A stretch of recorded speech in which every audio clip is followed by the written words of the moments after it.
20h45 au stade municipal Alassane Ba de Malika. Le match comptant pour la dernière journée de National 2 opposant l'AS à domicile Malika Academy Foot contre Asfa. Vraiment, c'est un match très disputé. Au coup d'envoi, les deux équipes se sont mis pour battant. Ce match a un enjeu de match de première place. On rappelle que l'AS Malika Academy Foot moo jëlagum deux ci championnat bi mu ngi topp ci ginnaaw premier bi nekk RS Cambérène mu ngi ko rawee ñaari point donc nii may wax ak yéen match RS Cambérène bi aussi tàmbali na donc Malika Academy Foot moo jël deuxième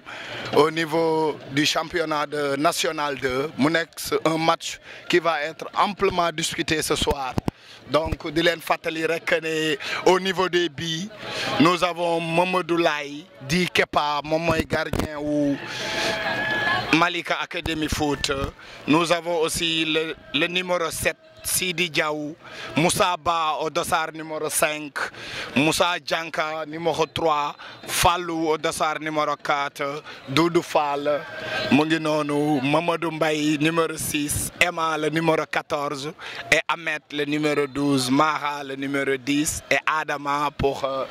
la fin de liste des 11 de départ mis par le coach Doudou. Di rappeler que ne Malika Academy Foot ñu ngi ko créé en 2022 mu nekk en son deuxième année de championnat mu nekk équipe bi nga xam ne bu mu yéegee en division régionale benn at la fa def yegg si au niveau de National 2 donc match baa ngi noonu. Voilà ndeysaan gis nañ supporters yi Asfa avec leur tambour major au niveau des tribunes ñoom ngeen di gis noonu en bleu et noir ñoom ñooy jàmbaar yi nga xam ne tey ñoo yor suñu kaaraange vraiment bu ñu tëddee mën a nelaw kon waa Asfa gàcce ngalaama ñu ngi noonu di leen gis en bleu et bleu marine. Dégagé na ko voilà le ballon ñu ngi joué en chandelle. Voilà, jusqu'au gardien de but de l'Asfa qui fait une longue relance au niveau de son excentré teg na bal bi ci dënd bi que du foot. Aïcha mu ngi noonu ñu ngi delloo ci ginnaaw di defaraat waaw teg nañ bal bi ci suuf gardien bi jox na ko voilà. Voilà mu ngi noonu di fàttali aussi que le président de Malika Academy Foot di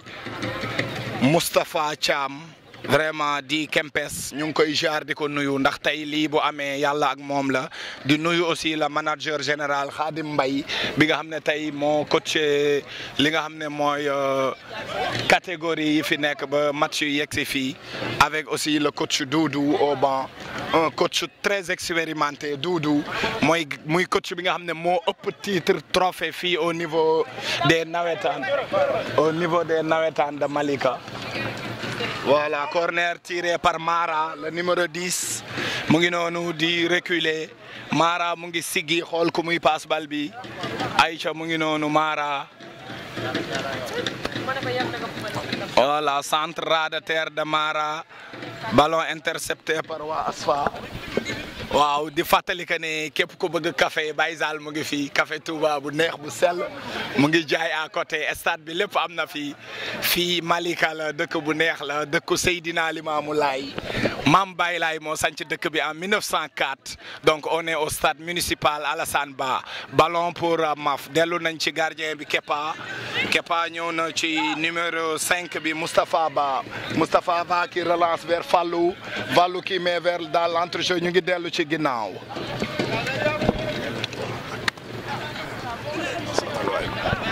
Aïcha mu ngi ci numéro 10 bi Mara mu ngi liggéey ballon sur Fallou qui met une remise dans l'entrejeu delloo na ko ci Mara defar na yónni na ko café ga mu ngi noonu centre pour Fallou dal na ci kii bi Aïcha gardien bi jël na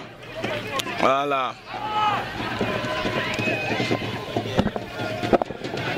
Voilà, di fàttali que ne rek c'est un match qui va être amplement joué parce que Malika Academy Foot mooy deuxième au niveau du classement te tey bu dóoree mën na fekk ci RS Cambérène bi nga xam ne matcham mu ngi daw en ce moment où je vous parle te ñoom ñooñu aussi le score est de 0-0 ba fii ñuy wax ak yéen donc bu ñu amee match nul wala défaite Malika Academy Foot mën na jël la première place donc mu nekk match bi nga xam ne am na enjeu l'enjeu est capital pour Malika Academy Foot. Donc mu ngi noonu waa ASFA ñu ngi defar ak le numéro 9 jox na le numéro 2 de l'ASFA borom dégradé bi joxaat na ko numéro 12 bàyyi na touche vraiment une bonne lecture de Moustapha Ba qui vient intercepter ce ballon et le met en touche. Voilà le numéro 6 de l'ASFA moo yor bal bi noonu ay ca ñu ngi doxal. waaye li may dégg neex na ma de ana supporter waa Mafi nag dégguma leen de asiko waa Mafi ana ñu dégguma leen voilà hors-jeu.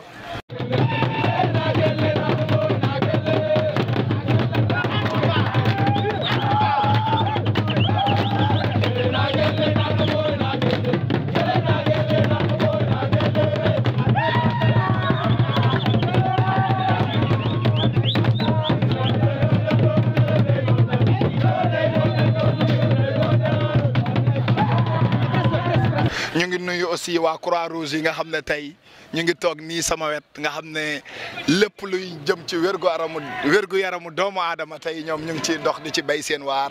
def bénévolat bu am solo au niveau de Malika jaa ngeen jëf waa Croix-Rouge yàlla na ngeen yokk ba yëg ko donc bal baa ngi noonu sur les pieds de Kepa qui relance sur Mamadou Mbaye qui remet sur Moustapha Ba voilà. Dinga daw ba daano voilà on entend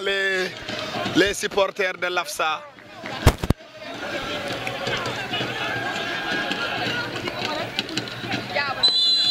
Faute pour Malika Academy Foot voilà. di fàttali rek on est à 25 minutes de jeu toujours pour ñi nga xam ne yéen a ñuy doog a dab au micro nous avons le reporter international Bassirou Kane moo nekk ci micro bi voilà avec sama caméraman bu ñaawul bi Babacar ma koy woowee Babacar li nga xam ne loo wonewul baaxul Babacar la caméraman international bi nga xam ne tey moo yor caméra bi nii donc yéen ñi nga xam ne yéen a ñu dab di ñu suivre di leen fàttali que ne on a 0 but partout entre Malika Academy Foot en dossard jaune noir et ASFA en dossard vert et blanc donc bal baa ngi noonu di dem ci numéro waar jël na bal bi jox ko Moussa Ba qui lève la tête sigina mu bëggoon na ko jox waar mais jàllul ASFA jël na bal bi ñu ngi noonu ñu ngi dawal l'attaquant de l'ASFA le gardien est sorti ñi nga xam ne ñu ngi jàngale gardien de but on demande au gardien bu génnul war na laal bal bi donc attaquant bi moo ko jiitu ci bal bi donc ñuy moytu occasion yooyu mais xam naa le coach expérimenté des gardiens Ngala Lay dina ci indi ay rectification incha allah on est entre 28 et 29 degrés asamaan bi mu ngi nawetal donc mu ngi noonu Malika y a un bon climat pour jouer au foot aujourd'hui nawet baa ngi nii nëbb naaj bi pour que joueurs yi mën a joxe le meilleur de leur-même voilà di fàttali que ne l'entrée est gratuite mais booy accès à l'enceinte de le stade sièges yi ñu ngi koy louer à 500 francs donc képp ku bëgg a toog téeméer ngay joxe mais l'entrée du stade est gratuite donc yéen ñi nga xam ne yéen a ñu dab on est à la 30e minute de ce match toujours 0 but partout entre Malika Academy Foot ak ASFA di fàttali que le match est très important pour Malika Academy Foot parce que il joue la première place ce soir moo jëlagum deuxième teg na bal bi dënn dóor na gardien bi yàbbi na ko et c'est le but but de Malika Academy Foot à la 30e minute de ko dóor gardien bi yàbbi ko mu dolli ko un joli but avec l'appel bal bi mu teg ko sur la poitrine but bi war nañ ko jàngale dans les écoles de foot à Malika c'est très joli un beau but c'est un beau but bal bi dugg na Malika Academy Foot vient d'ouvrir le score à la 30e minute de jeu. But marqué par le dossard Malika Academy Foot qui était à la 2e place était que de 2 points à la 2e place donc mu ngi noonu donc yéen ñi nga xam ne yéen a ñuy doog a dab ça c'est que Malika Academy Foot moo am 1 Asfa am 0 à la 30e minute ayca mu ngi noonu donc bii bi ki ko dugal mooy Sidi Diaw li ñu naan teg dënn dóor mu dugg à la Sidi Diaw la ko def mu ngi noonu dégagement du gardien de l'Asfa ballon intercepté par le numéro 7 qui est en train de se battre touche pour l'Asfa. ñu ngi may jël en gros plan muy Bassirou Kane le reporter international donc ñu ngi marqué une petite pause pour réfléchir les joueurs parce que dañu nekk ci température bi nga xam ne il fait un peu chaud et au niveau de la CAF respectivement au niveau de la fédération ñuy nuyu le président Augustin Senghor bu baax a baax après 35 minutes de jeu à chaque match on marque une petite fraîcheur pour que joueurs yi mën a dem jël tuuti jus jël ndox naan defaat ay calories ci seeni organes pour mën a ñëw disputer encore la seconde partie de la première mi-temps. di fàttali que ne Malika yàgg na am ay joueurs yu mag suñu nijaay suñu xarit monsieur Mbaye connu sous le nom de Thiocho il est juste là derrière moi. voilà mu nekk ancien joueur ici à Malika nekk référence muy nekk grand monsieur Mbaye connu sous le nom de Thiocho mu ngi noonu di rappeler que ne le match a repris son cours. di wax ne que aussi MAF Malika Academy Foot ils font la fierté du football malicois parce que on va juste rappeler que ne en 2022 la ñu créé Malika Academy Foot ñu ngi intégré la division régionale ballon du numéro 14 door na ko au corner mais am na numéro 7 bu daanu arbitre bi mu ngi daw di ko xooli noonu.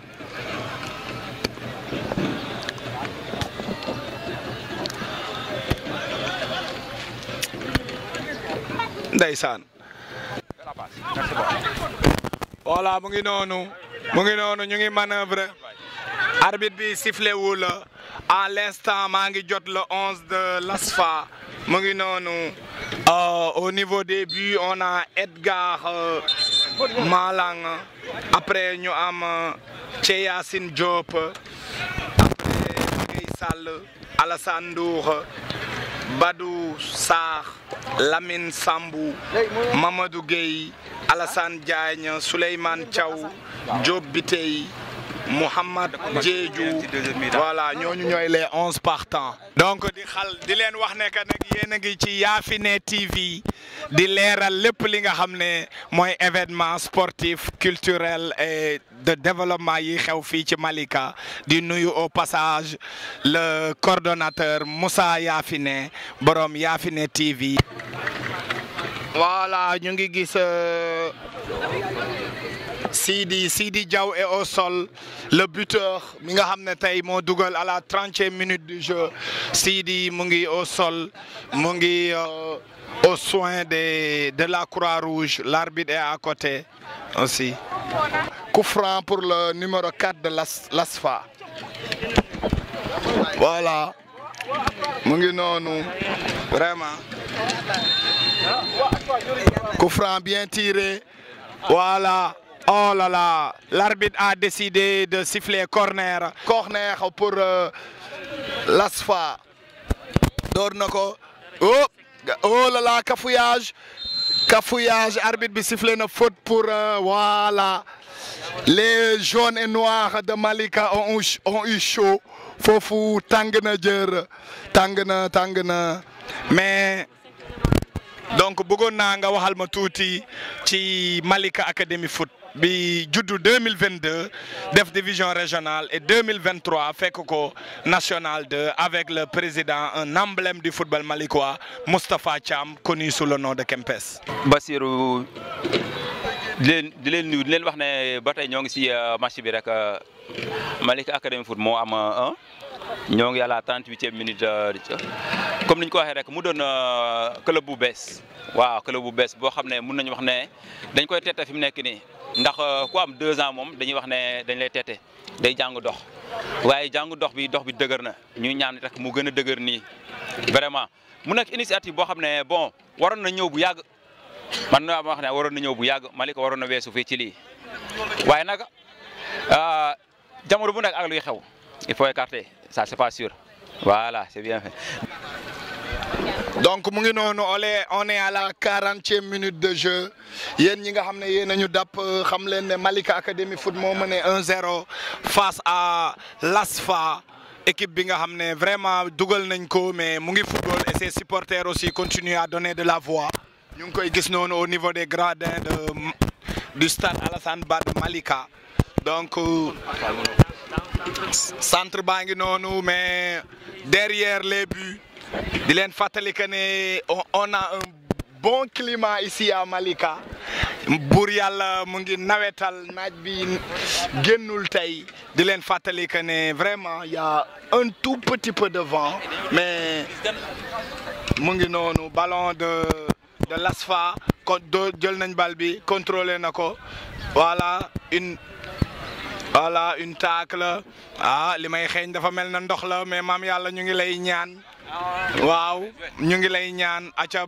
bal baa ngi noonu numéro 12 ASFA bi intercepté na ko qui passe par l'entrejeu par le numéro 15 jox na ko le numéro 18 mu ngi ko bëggoon passe mais une passe très forte au niveau du numéro 7 daw na mais mënu ko jot ndax Malika synthétique la ñuy footballé du suuf bu doon suuf sax état terrain bi mën a téye bal bi mais dafa mel ne 5 dernières minutes du match bi dafa gën a mouvementé match bi ak gën na am volume de jeu match bi gën na am volume tranquillement au niveau du gardien Kepa.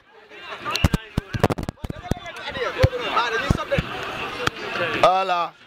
Kepa est en train de temporiser dafa mel ne score bi c'est favorable pour Malika Academy Foot parce que le gardien montre la voie mu ngi téye bal bi di dem vers les 18 mètres d'un bout à l'autre mu ngi noonu numéro 18 bi mu ngi koy pressé attaqué na ko jàpp na bal bi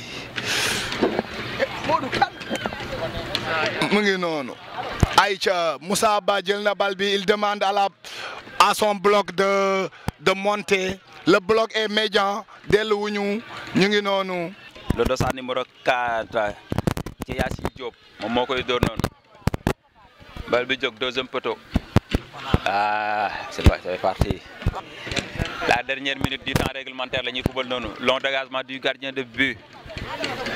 récupération de Maf combat ballon perdu l'arbitre les joue allons qu'est-ce qu'il va faire il retourne en arrière jàpp ci diggu terrain bi aca ñu dem une diagonale bien joué aca dédoublement qu'est-ce qu'il va faire avec non il faut être collectif aca Maf ba tey ñoom ñoo yor bal bi milieu terrain bi avec le dossard numéro 6 yàlla loo koy ñaan mam yàlla gars yi nee na nga may leen 45 minutes kese ñu jeexal match bi Maf mun a qualifier jéeg ci kaw aca ASFA ñoo récupéré noonu non si donc allons ñu dem inde ASFA ñooy monopoliser bal bi fi mu nekk nii il paraît que Maf day xaar 2 minutes d'arrêt de jeu 4e at bi moom la yëkkati noonu moom la ñuy xaar donc allons match ñooy déroulé non c'est normal il y a pas beaucoup d'arrêt de jeu te fi mu nekk nii nekkuñ Angleterre ñu nga xam ne 10 minutes arrêt de jeu la ñuy yokk fi mu nekk nii. noo gisee arbitre alors le ballon va sortir non finalement elle est sortie cette balle finalement vu l'effort qu'il a fourni moom le joueur de l'ASFA. nanguwul waaye arbitre mooy décidé nag drapeau bi jóg na tous la pour Maf Qu'est-ce qu'il va faire? Un long dégagement, bien sûr. La balle va sortir en touche direct. Attention. Voilà. Voilà. 19e journée la woon. Voilà mu ngi noonu ba léegi AS Cambérène moo jël premier donc mu ngi noonu mais booy xool au niveau des buts marqués AS Cambérène mu ngi dugal 38 buts AS Malika 18 buts donc une différence de près de voilà 10 presque une différence de 20 buts donc pour que Malika Academy Foot jël la première place il faut que RS Cambérène ñàkk matcham tey bi national 1 mu ngi noonu di leen fàttali que ni yéen a ngi ci Yafine TV di nuyu de passage Moussa Yafine ak toute l'équipe qui travaille autour de Yafine TV. On va marquer une petite pause nous aussi ñu dem naan ndox xoolaat taxawaay bi te ñëwaat commenter deuxième mi-temps bi donc di sant yéen ñi nga xam ne yéen a ñuy seetaan di leen gërëm bu baax a baax ci teewlu bi donc mu ngi noonu.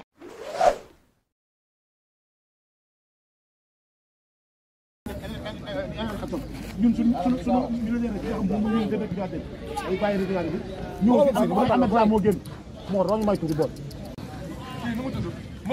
il faut essayer de marquer le but parce que le résultat final c'est le marquer le but.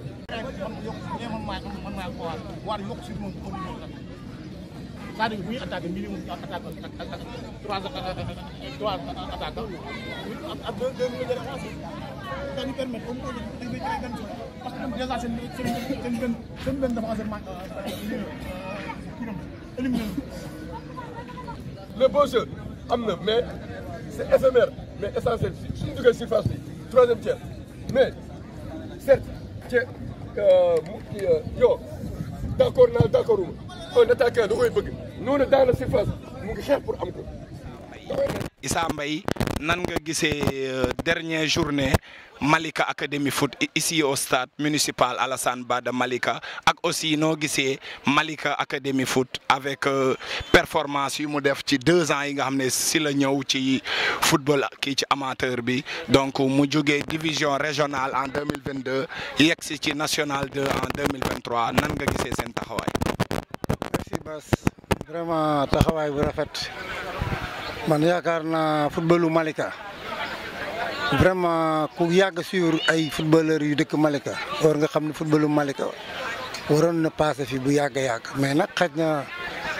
àdduna moom lu jot yomb bon vraiment gars yi encadré équipe bi def nañ ci liggéey bu mucc ayib bu rafet vraiment bu xam ne ñëpp ko rafetlu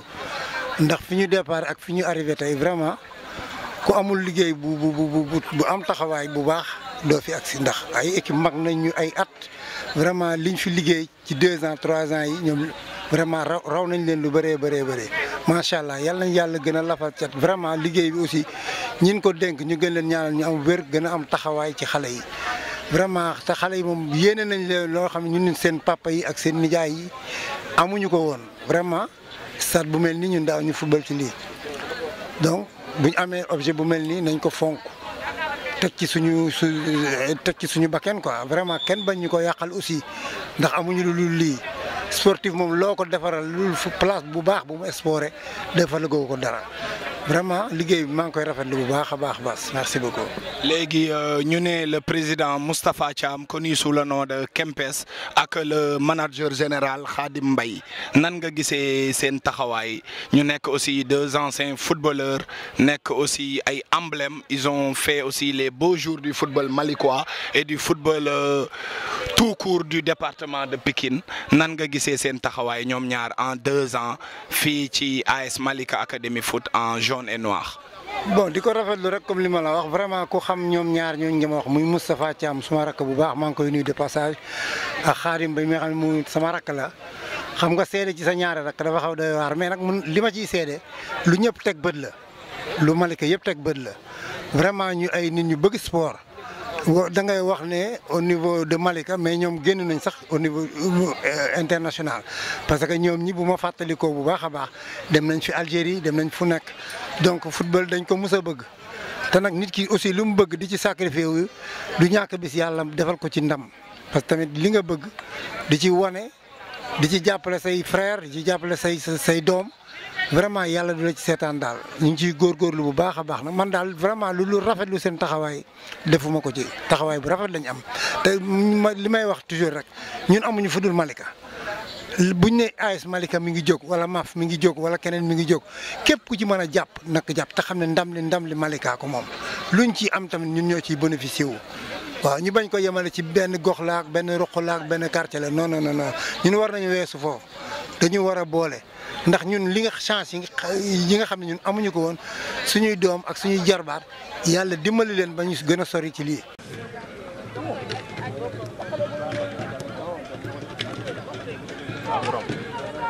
Voilà, 6 mètres pour Malika Academy Foot. Mais dafa mel ne Malika Academy Foot dafa mel ne ku am ay écho ci match bële parce que mu ngi le gardien si on voit l'attitude de Kepa le gardien de but de Malika Academy Foot moom bu yoree bal day temporiser buggul ci li muy def daara yàqamtiwul mu ngi mel ne rek ku jël saret nga xam ne nu ko neex lay dawee donc yàqamtiwul dara mais dafa mel ne boo gisee attitude gardien boobu ñàkkul ne dafa am luñ ko sifflé. waaw parce que biñ dellusee ba tey normalement ça fait 15 à 10 minutes war nañ am écho surtout moom nga xam ne moom mooy gën a jege gars yi parce que des fois moom mooy mën na toog quelques minutes bal bu yegg si moom. donc ñuy am yaakaar rek vraiment mu doon lu négatif côté boobu positif si ñun fii fo contestation waa MAF ñoo ngi bañ waaye il a déjà sifflé Asfa ñoo yor bal bi noonu les verts tey vert lañ sol ci kaw ba ci suuf yëpp jàpp si défenseur am mu dellu ba ca gardien ba qu'est-ce qu'il va faire le gardien yaay long allez sur la tête du défenseur de MAF récupération Asfa balle à terre qu'est-ce qu'ils vont faire au milieu du terrain dans l'entrejeu ils vont revenir en arrière encore attention ñu dem bien joué il y a faute l'arbitre laisse jouer mais le numéro 2 je dirais il joue bien balle au pied bu baax la yor il est seul ça c'est pas bon le capitaine qui dégage on long dégagement ballon en chandelle sax lañ koy wax ca kaw mu jóg ñu tëb mbokk ñoom ñaar Asfa récupéré ci suuf acca ñu dem le numéro 2 avec son pied gauche il va essayer de travailler il l'a fait un bon centre il est seul non danger non le gardien qui prend tout son temps il prend tout son temps pour relancer donc acca relancer côté bi avec le capitaine mu pousse donc moom tamit dellu soit ci moom acca sur les côtés ils reviennent encore dans l'axe avec le gardien acca le pressing finalement ballon perdu en corner. Qu'est-ce qu'il va faire? Premier poteau, encore le capitaine qui va au grain. Corner bang, deuxième corner de suite pour ASFA, Association sportive des forces armées. Nous dem encore. Voilà, comme nous l'avons dit, association de l'ASFA des forces armées, moi association sportive des forces d'armée, de l'armée nationale. Vraiment, nous avons profité de l'occasion de nous les forces de défense et de sécurité. Nous avons les bérets rouges. Voilà, nous ballon dans l'entrejeu, numéro 18, numéro 18 dougal nako, gardien bi taxaw na hors-jeu. Mais amna numéro 14 bi mu ngi teud connu sous le nom de Emma. Emma mu ngi teud, il se tord de douleur, mu ngi japp l'arrière de la cuisse. Donc ñu ngi ñaan rek mu nek vraiment ben pincement rek. Donc mu ngi nonu. Emma mu ngi teud ci souf, les croix rouges daw nañ. Ñu ngi xol Emma mi nga xam ne mu ngi tëdd ci suuf voilà di wax que ne rek ASFA mu nekk voilà une association sportive des forces voilà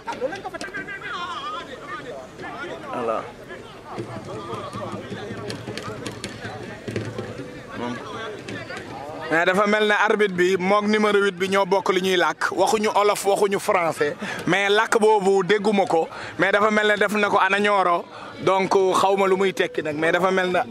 voilà arbitre bi ak joueur bi ñoo bokk li ñuy làkk.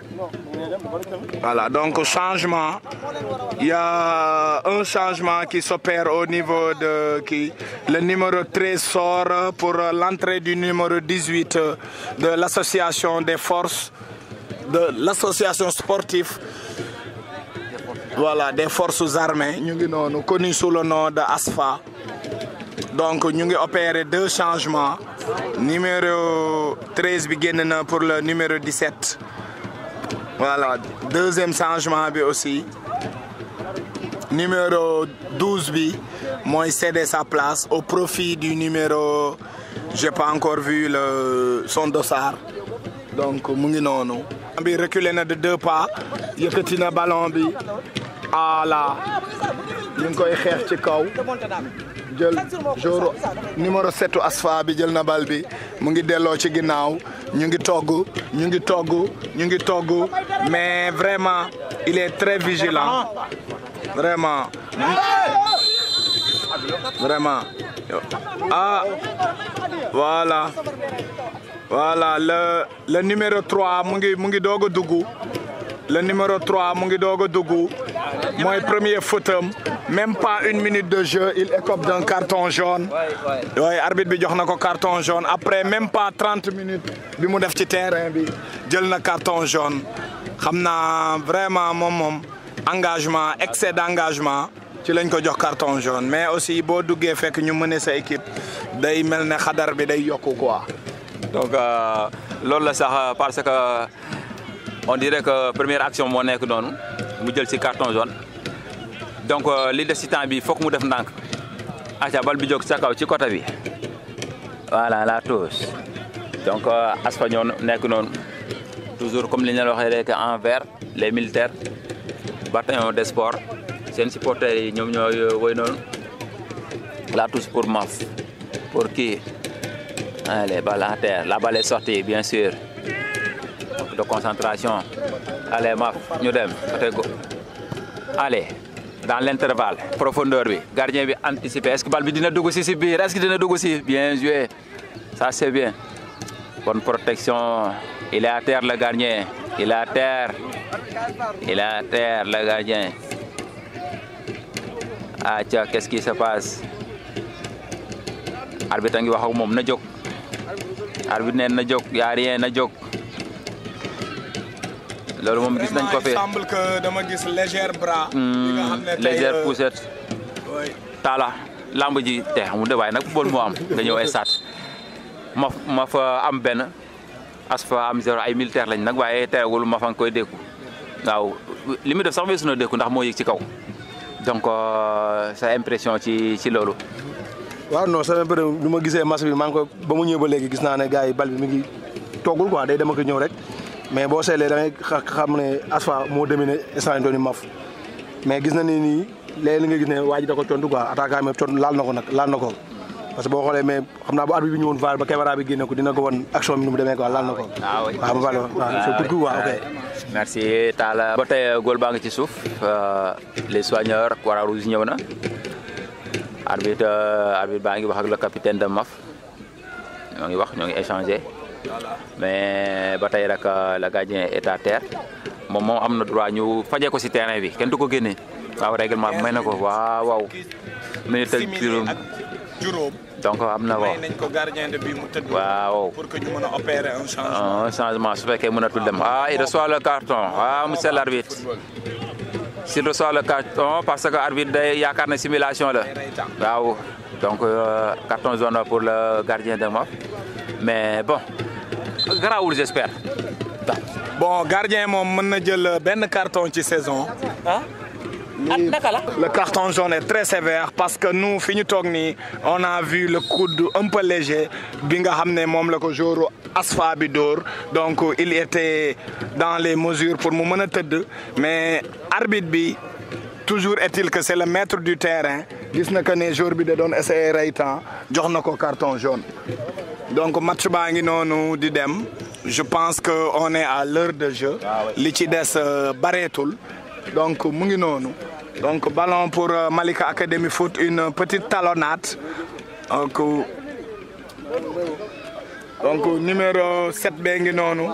Le numéro 7 de l'ASFA, c'est un bon joueur vraiment. Tantôt il est à gauche, tantôt il est à droite. Il fait des dédoublements et mu ngi casser les lignes. Vraiment c'est un bon joueur, ce numéro 7 de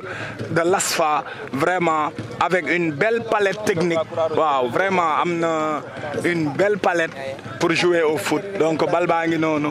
ci Niankate. Voilà, une passe vers Sidi, mu ngi noonu tëdd bal bi dem na ci Fallou, mu ngi daw une centre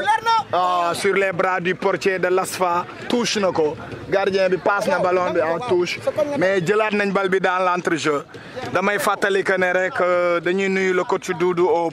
au passage. Vraiment l'équipe de MAF est bien en place, vraiment il respecte le schéma mis en place par le coach. Ñu ngi respecter seen ligne vraiment au niveau de la défense du milieu et au niveau des interceptions et des attaques de balle. Vraiment di wax aussi ne coach MAF bi c'est mooy coach bi ëpp trophée au niveau zonal ci fii ci Malika. Moo nekk monsieur Doudou nekk je dis monsieur parce que jëmm ji jar na ñu ne ko monsieur parce que c'est un grand homme. Donc Doudou mu nekk coach bu ëpp trophée au niveau zonal fii ci Malika. Mais vraiment il a mis une équipe en place. Vraiment l'équipe de MAF est bien en place. Ballon du numéro 2 Sigina, gis nga centré na numéro 18 bi. Voilà, il essaye de sauver les meubles tant bien que mal di football à la Prince na fi jóge. Prince bi muy voilà, numéro 2 bi jël na bal bi. Mu ngi noonu, mu ngi déroulé. Acha, voilà, li ma doon wax tantôt, ce numéro 7, il a tellement de qualité technique. Tantôt il est à gauche, tantôt il est à droite. Joueur bi nga xam ne tey moo gën a sonal waa les jaunes et noirs. Vraiment, c'est un excellent joueur, ce jeune. Vraiment, xam naa ne ñu ngi koy ñaanal sax mu dem vers d'autres divisions. Inch'Allah, pourquoi pas au niveau international. 15 secondes, 10 secondes, 8 secondes. Voilà. Coup franc au niveau des 25 mètres. Vraiment mu nekk coup franc bu xaw a dangereux. Voilà, le gardien Kepa est en train de mettre son mur en place. Mu ngi noonu. Donc yéen ñi nga xam ne yéen a ñu dab ci antenne bi, sachez que ne ñu ngi ci Yafine TV entre Malika. Nu mu tudd? Yacine Diop. Waaw. Diop Juba mu ngi noonu. Sigina. Voilà. Ballon de Niankata. Nianka. Voilà. jóge dafa sori pour ñëw kaas. Vraiment yéeme na. Ndax gardien bi, il est à plus de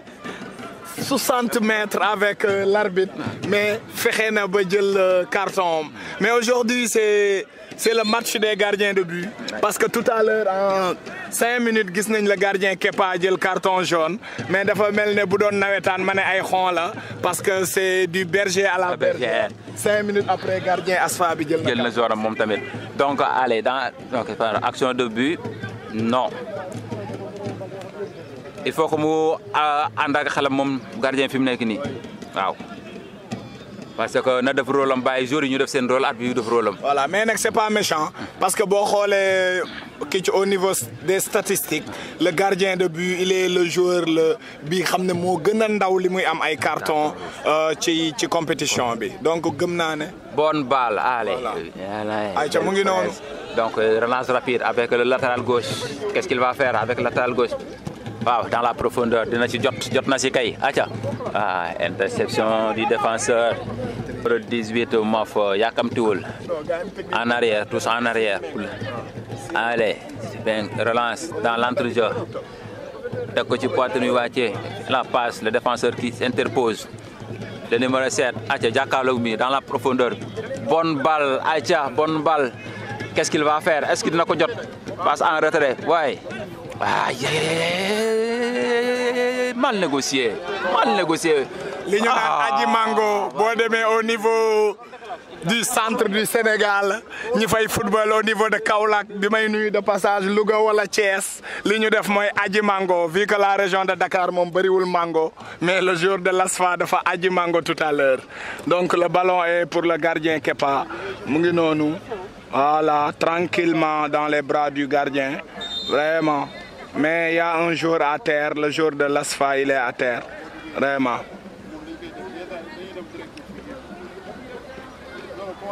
Voilà mu ngi noonu et vraiment di leen rappeler que ne pour la météo on a un bon climat pour jouer au foot ndax tey tàngul trop seddul trop may profito di nuyu sama mbokk séeréer bi Tening Diouf donc maa ngi lay jaar donc voilà mu ngi noonu gardien bi Kepa ñu ngi koy laaseel ay dallam donc mu ngi noonu voilà l'arbitre est en train de demander le ballon voilà jox na ko gardien bi voilà Mamadou Laye di Kepa une passe sur Moussa Ba wa ngi wàññi terrain bi mu ngi xóotal ballon pour qui pour personne pour le numéro 4 de l'ASFA et quel dédoublement du numéro 9 génn na action oh là là quelle défense de voilà le ballon n'est pas encore sorti voilà mu ngi noonu ballon ci Djanka avec une longue relance de 60 mètres pour qui voilà pour le numéro 9 mu ngi noonu centré na ko mbëkk bi pour waa ASFA mais dafa mel ne waa Malika Academy Foot ils veulent faire le break mais waa ASFA dañu maintenir pour tenir le suspense. mais wax nañ dëgg def break boobu sax moo leen arrangé ñoom waa MAF ndax attention ballon perdu qu'est-ce qu'il va faire waaye bien sûr légalisation ba ma jox la ko. Quel but! Quelle erreur du numéro 18 lii laa doon wax léegi nii même pas balaa ma daaneel samay propos dugg na ici au stade Alassane Ba bal bi dugg na ouais vraiment le numéro 18 le numéro 18 il a fait une erreur monumentale le numéro 18 de Malika Academy Foot Doudou mais vraiment te au football les erreurs se payent cash vraiment marché Ndiobène taay la loolu lépp la nit nangu ko dóor ko sa kër mu ngi noonu donc di ko ñaanal li des ci match bi mu def un bon match voilà. Donc à la 36e minute changement le sortant de sa numéro 7 mooy génn noonu c'est le buteur n'est-ce pas? Ah. C'est le buteur? Sidi waay. Sidi Diaw moom moo dugal le buteur si cette place à la 36e minute. Voilà. Au profit du dossard numéro 13 ans. Dossard numéro 13. Allez, qu'est-ce qu'il va faire? Ah, daa bëggoon fay de. Voilà. Daa bëggoon fay. Mais dafa mel ne waa Malika Academy Foot dañoo dugal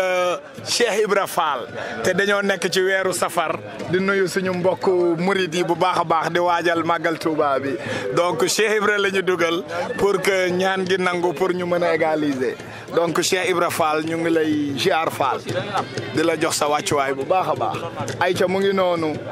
waa ASFA ñooy dem noonu ñooy defar ballon au niveau du latéral dóor na ko voilà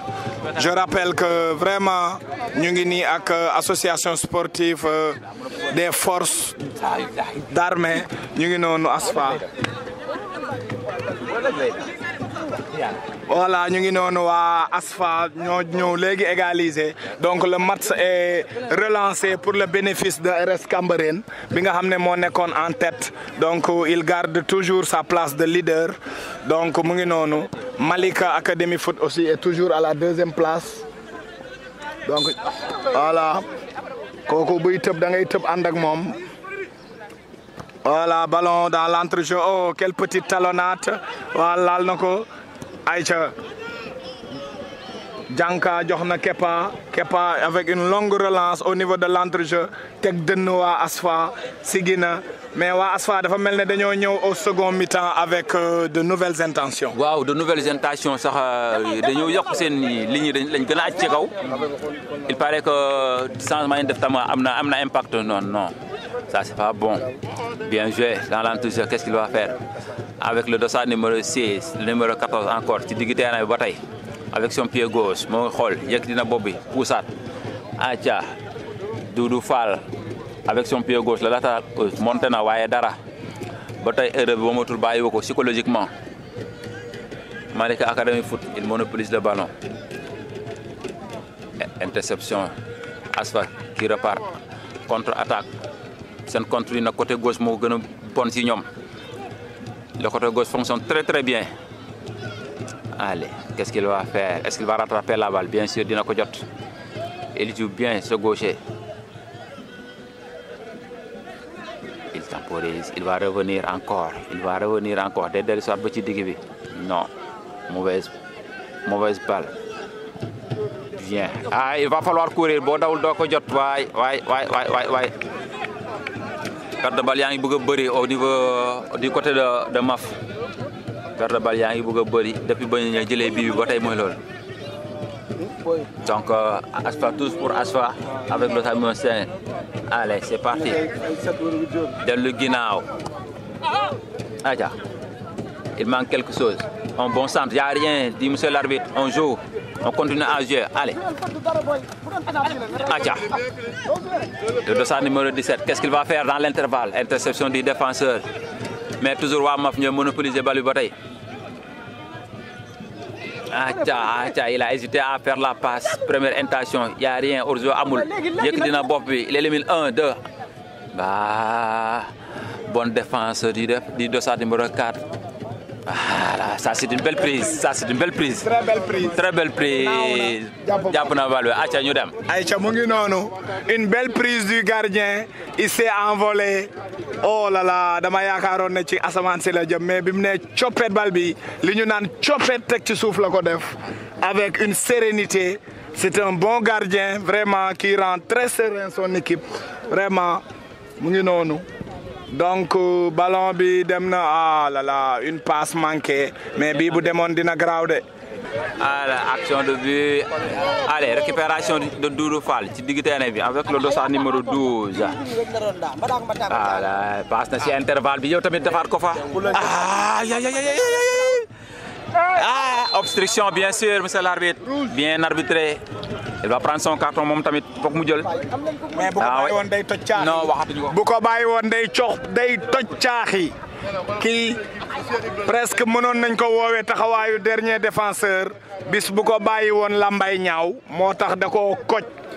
En tout cas, si je dois l'homme du match, je vais le donner au numéro 7 de l'ASFA. Vraiment, c'est un bon joueur avec une palette technique. Vraiment, un très bon joueur. Wow, le numéro 7, tantôt il est à gauche, tantôt il est à droite. Il joue dans les deux postes au niveau des excentrés. Voilà, Mouguinonou, un but partout à 3 minutes de la fin. Malika Academy Foot a une occasion bi Lionel Messi amone à fële Miami à la fin du match. Mais est-ce que am nañ Messi au niveau de Malika Academy Foot? C'est ça qu'on va voir tout à l'heure. Mu ngi noonu 3 personnes au niveau de la balle. Jugna sigina Adjina Mango. Adjina Mango. Mu ngi noonu. Voilà. Oui, ça va. Bal baa ngi noonu. Oh, quelle occasion. Et arbitre. Voilà, arbitre de tous bi nee na ci biir bi la dal. Mu ngi noonu. Voilà, touche. Mais je pensais qu'il y avait un petit quelque chose au niveau de la surface. Dafa mel ne gis naa benn baaraam peut-être loxo bi yëpp laalul bal bi mais gis naa baaraam bu laalul bal bi. Baaraam bi voilà. ndax défenseur u ASFA bi joueur bi bu ko loxo bi laalul baaraam bi laal na ko wala wee bi mais arbitre bi nee na dara amul donc ñu wéyal. donc mu ngi noonu.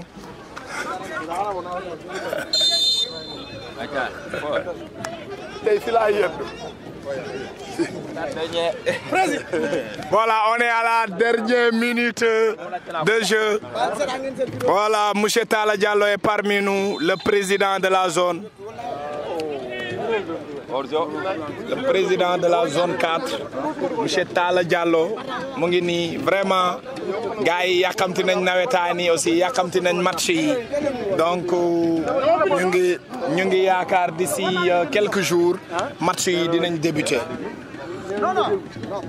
Voilà. Après, non. Sur Yafine TV, on est à la dernière minute du match. L'arbitre sex na sifflet bi, tas na match bi. Mu ngi noonu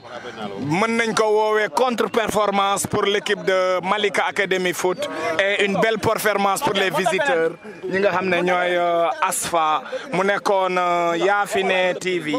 vraiment ndam demul ndam dikkul. Voilà, match bi jeex na 1 but partout fii ci stade municipal bu Malika ci dernière journée nationale bi nga xam ne moom moo opposé woon ASFA ak Malika Academy Foot. Donc ñoo ngi nag ak le coach sa première réaction dernière journée bi nga xam ne jeexee par un match nul à l'extérieur d'abord. maa ngi leen nuyu di leen sant di leen gërëm ci taxawaay bi di nuyu sama encadrement bi ak sama chef parce que match bi ñun bi ñu paree championnat vraiment dañu yaakaar na championnat jeex na parce que ñun comme nous sommes des militaires les gosses sont consignés au camp pour préparer le match mais on est resté pendant 2 mois sans rien faire après on a laissé les gosses pour ñu mën a dem congé pour mën a préparer l'année prochaine mais dans l'ensemble vraiment looloo tax match bi par rapport rythme bu ñu soxla woon ak ambiance bi ak intensité bi peut-être mënuñu ko gis ci match bi parce que booy xam nga soo amee une équipe ñu toog pendant presque 3 semaines maximum bu ñu demee congé amoo leen ngeen am leen une semaine pour ñu jouer match day xaw a jouer ci match bi mais dans l'ensemble c'est bon parce que liñ ci soxla woon am nañ ko parce que match nul bi peut-être ñun ak l'équipe de Malika on a fait match nul 0 but partout au niveau du camp Leclerc donc dañ ñëwoon lépp pour mottali championnat bi rek pour mën a préparer suñu championnat déwén mais dans l'ensemble yaa ngi dégg Malika c'est une très bonne équipe vraiment nous souhaitons que Malika yéeg en première division parce que le jeu bu ñuy produit vraiment fiiru place am en tant que ASFA soo dee xool en national day dañu boole poule boo xam ne y a des grandes équipes à l'occurrence Cambérène y a à l'occurrence Malika l'ASFA donc loolu moo tax championnat bi xaw a corsé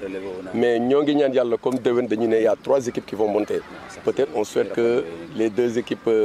sont classées 2e et 3e ñu yéeg en national 1. D'accord. Donc coach comme ni nga ko waxee en 3 semaines nga dellu si def match bi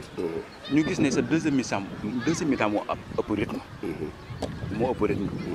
vu les changements yi nga def parce que yow lañ mënoon premier mi-temps dès la 12e minute de jeu ñu géré ko ba deuxième mi-temps bi ñu égaliser donc loolu tamit mën naa xam ne force bi fan la jógee c'est une force. mën naa ne peut-être lépp lu gis expérience la peut-être c'est pas la première fois que ñu coach ci équipe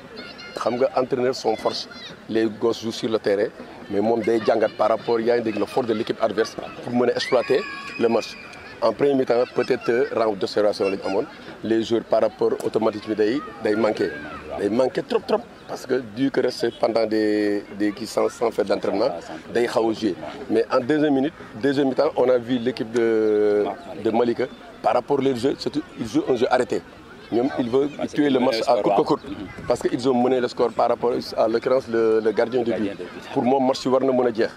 par rapport man mi nga xam ne comme coach avec mon staff bi ma gisee ne peut-être en défense il y a beaucoup de choses à faire j'ai fait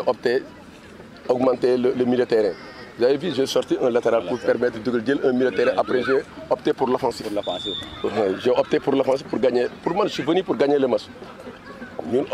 intention boobu laa ñëw pour gagner le match mais vu que dañu ñëw jouer dans un terrain boo xam ne neutre man dama jàpp ne fii terrain neutre parce que c'est à Dakar. C'est à Dakar, tout est à Dakar le même climat après ça joue pour les 2 équipes. Donc c'est pourquoi moi je dis que vraiment kon man waroon naa mën a dugalaat. Parce que peut-être sama manquement mooy lan su ma amoon peut-être de temps boo xam ne temps mën a liggéey équipe bi parce que ñun nous sommes des militaires xam nga peut-être xam nañ ne championnat ren bi peut-être mënuñu accès en national 1. pour permettre de préparer l'année prochaine mais dans l'ensemble li ma mën a waxee sama premier mi-temps vraiment dama jàng équipe bi xool équipe bi xam naa ne fii war naa fi mën a am dara parce que soo xoolee bit bi ma encaissé bitu jugement la parce que le gardien le défenseur vraiment mënuma ko condamné ci peut-être erreur day am erreur su amul kenn du gagné kenn donc en deuxième mi-temps dama ne ko li nga def c'est bon peut-être pour beneen yoon ça te sert comme exemple parce que li nga def nii vraiment ñëpp a ngi koy déplorer du ma ci tudd di la ko wax su ma la ko waxee rek dama lay gën a enfoncer dégg parce que damay jàpp c'était toute l'équipe ñoom ñoo def erreur en deuxième mi-temps je l'ai gonflé équipe bi pour permettre ñu mën a accès au niveau donc li may mën a wax rek vraiment match bi su doon tey dañu nekkoon ci au niveau top match bi dina am beneen tournure par rapport ak tey li ñu gis certes mën ngeen ne am na rythme y a du jeu vraiment c'est plaisant les deux équipes vraiment ils ont joué correctement mais waroon na gën a mën a am rythme parce que ñaari équipe dañu kasewu seen rythme dafa kasewu ci contexte yooyu peut-être la ñuy déplorer match bi mais vraiment dans l'ensemble vraiment moi je suis très satisfait dans l'ensemble du jeu des deux équipes. Merci beaucoup. Merci beaucoup et bon retour di leen wax ne rek ngeen waajalaat saison bii di ñëw comme ni mu ko waxee ak humilité bi ñu fi wone ak yéene bi nga xam ne yéen ngeen ko waa Malika Academy Foot tamit. donc ni ñu leen ko waxee rek yéen a ngi ci Yafine TV la chaîne politique des valeurs fii ci Malika dernière journée nationale 2 bi nga xam ne ñun Yafine TV moo fi nekkoon en compagnie de Yoonu Ndam TV. moo consultant nag xam naa ci kanam moom mooy jël beneen côté bi Bassirou di nuyu le coach. le coach Saliou Niang Camara. sergent chef Saliou Niang Camara. voilà sergent chef Saliou Niang Camara comme ni nga ko waxee rek ça c'est l'armée. donc respect à vous. merci. Voilà, Yafine TV, nous sommes au stade municipal Alassane Ba de Malika. Vraiment mu nekkoon match bi nga xam ne da doon opposé Malika Academy Foot ak ASFA. Donc au terme du match ndam demul ndam dikkul vraiment mu nekk un but partout ci premier mi-temps bi Malika kii ci Academy Foot ouvre le score à la 30e minute et à l'heure de jeu waa ASFA ñu égaliser donc ma taxaw ak le manager général di ko wax au sortir de ce match quelles ont été ses impressions. Merci waa Yafine TV ak waa Yoonu Ndam TV macha allah maa ngi leen di remercier di rafetlu aussi seen liggéey comme chaque fois yéen a ngi ci stade bi di couvrir événement yu concerné jeunesse sportive bu Malika donc maa ngi leen ciy remercier. Bon le match gis nga comme ni mu demee 22e journée lañ doon joué tey national 2 donc notre toute dernière journée malheureusement on a fait match nul on a concédé 2 points te waroon na ñëwoon pour jël 3 sport la loolu la yàlla dogal loolu la terrain bi wane donc c'est normal qu'on partage les points ASFA est venu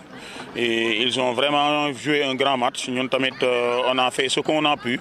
mais malheureusement comme ni ñu koy waxee on a partagé les points un but partout. Ce qui fait un bilan de 41 points sur l'ensemble du championnat. On reste pour l'instant à notre 2e place, donc qualificatif au tournoi HCCT. Donc waxatuñu monter léegi 2e place lañ doon wut, d'autant plus que Cambérène est à 43 points donc dabuñu ko. Donc Cambérène lu mënti def tey il termine premier donc loolu mooy sunu impression ci match bi et di féliciter ñëpp di féliciter wax dëgg yàlla joueurs yi la saison a été longue di féliciter dirigeants yi la saison a été longue pour eux aussi et parce que depuis novembre lañ commencé ba ñu ngi ci mois d'août après 3 mois d'arrêt donc moo tax loolu tamit épuisé na suñuy force ba nga xamante ni tey mënuñu gagner match bi. Nawetaan aussi épuisé na suñuy force parce que bu ngeen xamee on a 9 joueurs yoo xamante ni ñu ngi phase nationale di jouer di compétir pour ASC Boqalaat donc bi ñu waxtaanee ñun Boqalaat day football tey 8e de finale am bi ñu waxtaanee ñun tamit dañ leen bàyyil joueurs yooyu parce que mënuñu leen jëliwaat wax dëgg yàlla ñuy def voyage Kaffrine Malika pour jouer ce match donc moo tax ñu bàyyi leen ci seen disposition après ñu jouer ak li ñu am donc loolu noonu la ñu terminer championnat bi mais chapeau aux gosses ils ont bien défendu les couleurs de Malika encore une fois maa ngi leen di remercier bu baax a baax. Voilà donc mu ngi noonu comme ni ko monsieur Mbaye waxee mais di wax que ne rek Malika Academy Football la club bi nga xam ne 2 ans d'existence la am ren ñu ngi ko créé en 2022 mu nekkoon ci division régionale daaw ren yàlla def mu monté ci national 2 donc monsieur Khadim Mbaye manager général lan nga ñu mën a wax ci saison bi ak aussi quels sont les yoon bi nga xam ne tey moom la bët fi nga xam ne foofu la Malika Academy Foot teg bëtam au niveau des prochaines échéances. waaw merci Bassirou bon Malika Academy Foot mooy équipe fanion bu département de Keur Massar donc ñun rek dans tout le département ñun rek ñoo fi compétir en national 2 loolu laay rappeler tout le temps donc tax saison bi saison bu metti la woon parce que ñun comme ni nga ko waxee on a joué une saison en championnat régional après jël titre bi nekk champion régional de Dakar yéeg ñëw national 2 ba pare doon jouer montée bi ak des ogres yoo xamante ni équipe yoo xamante ni fekk nañ leen fi équipe yu existé depuis 30 ans association des forces armées ASFA moom lañ doon footballal léegi équipe bu yàgg la AS Cambérène lañ doon xëccool première place bi équipe bu yàgg la on a derrière Avenir de Mbacké dans notre poule on a derrière ay équipe bu Kaffrine ñaari équipe bu Kaffrine am na équipe bu Passy am nañ ay équipe bi Kaolack donc yoo xamante ni ñoom ñëpp ñooñu ëpp histoire donc bu ñu demee bay xëccoo la première place ak équipe bu toll ni Cambérène wax dëgg yàlla chapeau au gauche chapeau à l'équipe ba pare chapeau à waa Malika parce que waa Malika ak waa département du Keur Massar parce que ku nekk ci jàpp wax dëgg yàlla bañ mën a def résultat yi. mu nekkoon Khadim Mbaye manager général Malika Academy Football un monument aussi du football malikois vraiment gis nañ performance yi nga xam ne Malika Academy Foot def na ko yëpp donc l'ensemble de Yafine TV ñu ngi lay remercier ci la bonne saison bi nga xam ne man je dirais une saison très réussie et très positive ñuy nuyu aussi waa Yoonu Ndam TV waa Yafine TV vraiment c'était le dernier match du championnat de National 2 jërë ngeen jëf